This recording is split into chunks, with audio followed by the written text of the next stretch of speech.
Olá, meus queridos irmãos, que a graça e a paz do nosso Senhor e Salvador Jesus Cristo esteja sobre a tua vida e a vida dos teus familiares. Vamos continuar a estudar o livro de Atos dos Apóstolos e com certeza Deus tem lições maravilhosas para nos ensinar aqui neste momento. Eu peço que você, por favor, abra a sua Bíblia, pegue a sua Bíblia, abra a sua Bíblia em Atos dos Apóstolos. Nós vamos ler no capítulo 5, do versículo 12 até o versículo de número 16. É uma leitura bem curtinha, então vamos fazer a leitura. Depois eu vou tecer alguns comentários a respeito deste texto que é realmente maravilhoso. Se você tiver alguma dúvida sobre a aula passada, alguma dúvida sobre aquilo que eu vou expor hoje para você aqui, você pode escrever aqui nos comentários, colocar a sua pergunta, colocar a sua dúvida, ou então você pode também mandar uma mensagem direto no meu WhatsApp pelo número 986715050, que carinhosamente eu estarei respondendo a todos dentro da medida do tempo, não é? Dentro do possível, ok? Atos capítulo 5, versículo de número 12, a Bíblia diz assim: E muitos sinais e prodígios eram feitos entre o povo pelas mãos dos apóstolos, e estavam todos unanimemente no alpendre de Salomão. Quanto aos outros, ninguém ousava ajuntar-se com eles, mas o povo tinha-os em grande estima. E a multidão dos que criam no Senhor, tanto homens quanto mulheres, cresciam cada vez mais.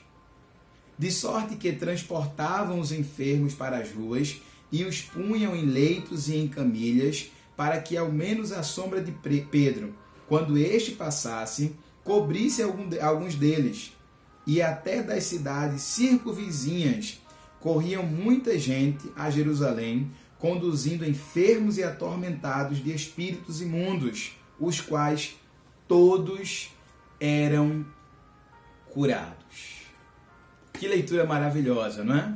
Estamos aqui diante de um período de grandes milagres, um período de grande manifestação do poder de Deus, de grande demonstração de poder de Deus para com os homens. Nós temos na Bíblia alguns momentos em que muitos milagres acontecem. Quando a gente olha lá para o Antigo Testamento, no livro de Êxodo mais especificamente, a gente vê que ali, com a saída do povo do Egito e a caminhada deles do Egito até a terra prometida, a terra de Canaã, Deus manifestou muitos milagres. Ali estava o início da lei. Depois, por meio de dois grandes profetas, Elias e depois Eliseu, Deus manifestou também muitíssimos milagres. Ali estava o início da chamada era o momento em que os profetas estavam, era profética, né? O momento em que os profetas estavam falando as suas profecias. Depois Jesus Cristo vem e aí a gente tem grandes manifestações de milagres, expulsões de demônios, né? Pessoas que estavam cativas pelo mal tendo a sua libertação, e aí era Deus mostrando: este de fato é o meu filho, por meio dos milagres. E aqui, no início da igreja primitiva, depois da efusão do Espírito Santo, os apóstolos do Senhor Jesus Cristo, tomados de poder, cheios do Espírito Santo, também manifestavam, olha lá o que diz o texto, versículo de número 12, sinais e prodígios. Sinais e prodígios. O que seriam sinais e prodígios? Às vezes, nós olhamos para a Bíblia e aí algumas Bíblias traduzem uma determinada palavra no grego por milagre. Outras colocam sinal, outras colocam prodígios. Mas às vezes nós temos essas mesmas palavras, né, sendo escritas no mesmo versículo. Por exemplo, aqui tem a palavra sinal e a palavra prodígio. Elas até podem ser usadas como sinônimas, mas existe uma sutil diferença entre sinais e prodígios, tá? Sinal. Sinal é o jeito de falar, é o jeito de agir, é o jeito de curar que aponta para algo ou que aponta para alguém. Devemos entender os sinais como algo que identifica alguma coisa. Os sinais que esses apóstolos praticavam, os sinais que eram perceptíveis na vida desses apóstolos eram sinais que apontavam para alguém, que apontava para Cristo. Eles pregavam como Cristo pregava. Eles agiam com as pessoas como Cristo agia. E isso era um sinal de que de fato eles estavam com Cristo. Lembra daquele momento em que Pedro, entre aspas, não é acusado de ser amigo de Jesus, de conhecer Jesus. Por quê? Porque os sinais estavam nele de que de fato ele estava perto de Cristo, que ele conhecia o Senhor Jesus. Pois bem, e os prodígios? Prodígios têm a ver com a manifestação de poder miraculoso que faz com que as pessoas fiquem assombradas com aquilo que está acontecendo. Os apóstolos também realizavam esses prodígios, essas coisas miraculosas no meio do povo. Lembrem-se que há pouco nós estudamos que Pedro, juntamente com João, fez com que um coxo, um paralítico de nascença, andasse. O camarada já tinha mais de 40 anos. Tá? Todos os dias estava ali na porta do templo, as pessoas conheciam a história daquele homem. Mas houve um prodígio ali, algo miraculoso. E as pessoas não podiam calar, porque os prodígios estavam acontecendo e eles eram a ratificação de que de fato esses homens eram servos de Jesus Cristo. Então, sinais e prodígios eram feitos pelas mãos dos apóstolos no meio do povo e estavam todos unanimemente no alpendre de Salomão. Veja, no alpendre de Salomão, no pórtico de Salomão. Eles não estavam de fato no templo, não era o lugar onde eles se reuniam. Quem se reunia no templo, de fato, eram os judeus e tal. Fora do templo, nas dependências externas ao templo, né, existiam alguns pórticos ou alguns alpendres, dentre eles o alpendre de Salomão, que era geralmente assim um lugar mais alto. E os cristãos reuniam-se ali. E o interessante é que o público estava afluindo mais para aquele local do que para dentro do próprio templo, em que os judeus tinham as suas práticas comuns no que concerne à religião. Então, isso obviamente foi fazendo com que os homens fossem ficando furiosos com os cristãos. Mas isso aí é assunto para a próxima aula. Versículo de número 13. Quanto aos outros, ninguém ousava juntar-se com eles, mas o povo tinha-os em grande estima. Quanto aos outros, quem eram esses outros? Eram pessoas ligadas à religião judaica e que tinha estima, de certa forma, por aqueles homens, mas estavam presos ao legalismo dos judeus e não queriam se misturar com aqueles cristãos. Pois bem, o Varney de Boer, que é o comentarista do comentário Esperança, ele escreveu o seguinte: ajuda e cura milagrosas estão firmemente concatenadas com a proclamação, porque Jesus é o Redentor e Restaurador verdadeiro para o ser humano, em espírito, alma e corpo. Olha o que ele está dizendo. Ele está dizendo que as pessoas que são encontradas por Cristo, as pessoas que são alcançadas por Cristo, eles têm cura no espírito, cura na alma e cura no corpo. E essas curas aconteciam, isso chamava a atenção do povo, de maneira que o povo tinha os apóstolos, os cristãos, em grande estima. Observe que essas coisas milagrosas que os discípulos, que os apóstolos aqui faziam, era resultado da oração deles. Lembra que na aula anterior, a gente viu, há duas aulas anteriores, nós estudamos o capítulo 4, início do capítulo 4, e do versículo 24 até o versículo de número 30, nós temos uma belíssima oração. E o que é que eles pedem? O que é que os homens de Deus pedem nessa oração? Eles dizem assim: agora, pois, ó Senhor, olha para as suas ameaças e concede aos teus servos que falem com toda a ousadia a tua palavra, enquanto estendes a tua mão para curar e para que se façam sinais e prodígios pelo nome do teu santo Filho. Então, o que a gente tem aqui, nesses versículos que eu acabei de ler, tá? Na leitura de hoje, são prodígios, são milagres que estão acontecendo. E isso era o sinal de que aqueles homens eram de fato cristãos, estavam seguindo a Cristo porque estavam manifestando milagres tal como o nosso Cristo realizou aqui na terra. Em Marcos, no capítulo 6, versículo 56 está escrito assim: e onde quer que entrava, Jesus entrava, em cidades, aldeias ou no campo, apresentavam enfermos nas praças e rogavam-lhe que os deixasse tocar ao menos na orla das suas vestes.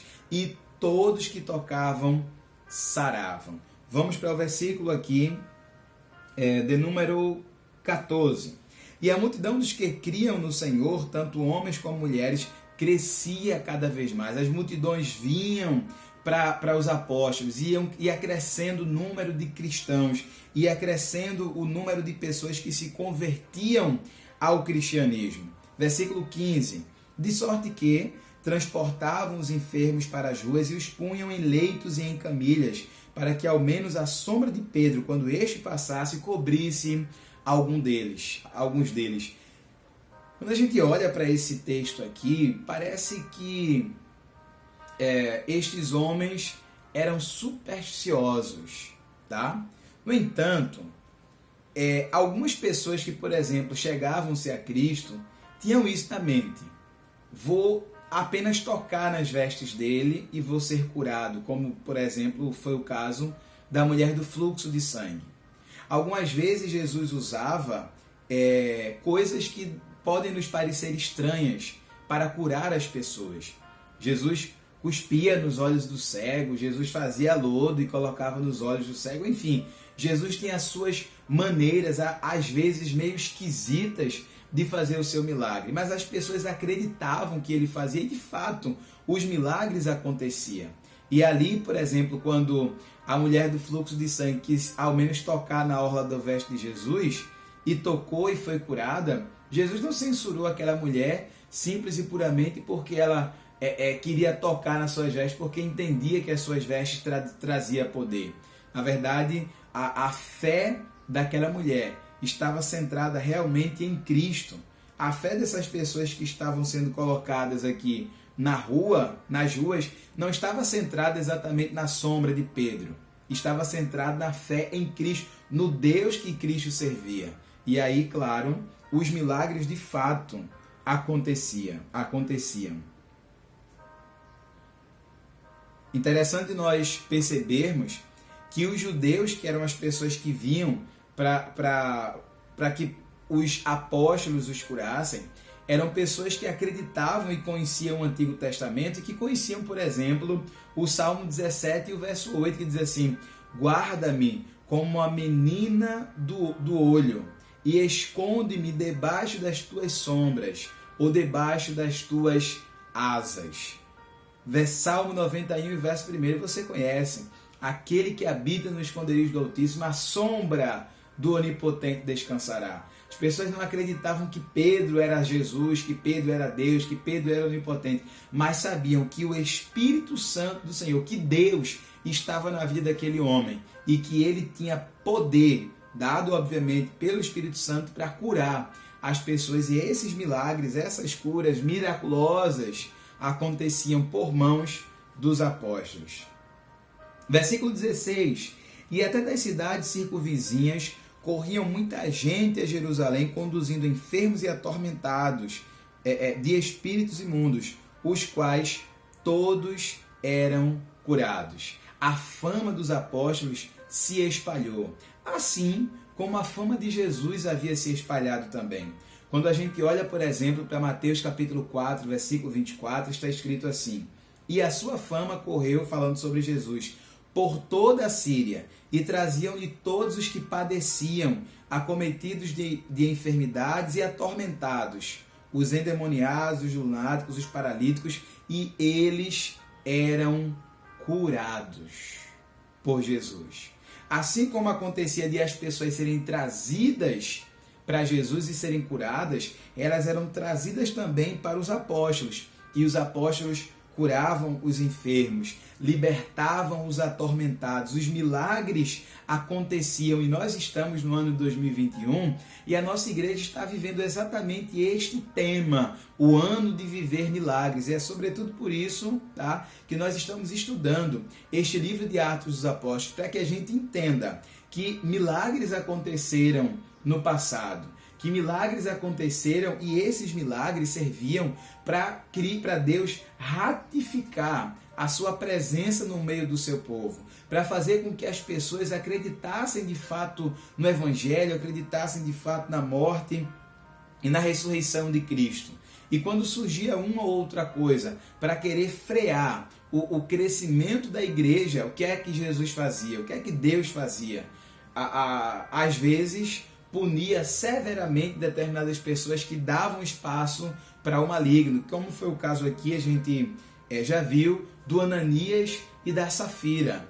Mas o evangelho prosperava, o evangelho crescia, as pessoas eram trazidas de vários lugares, vinham de vários lugares a fim de serem curadas pelos apóstolos. É interessante a gente tentar fazer um paralelo entre estas palavras aqui e aquilo que acontece em Atos no capítulo 8.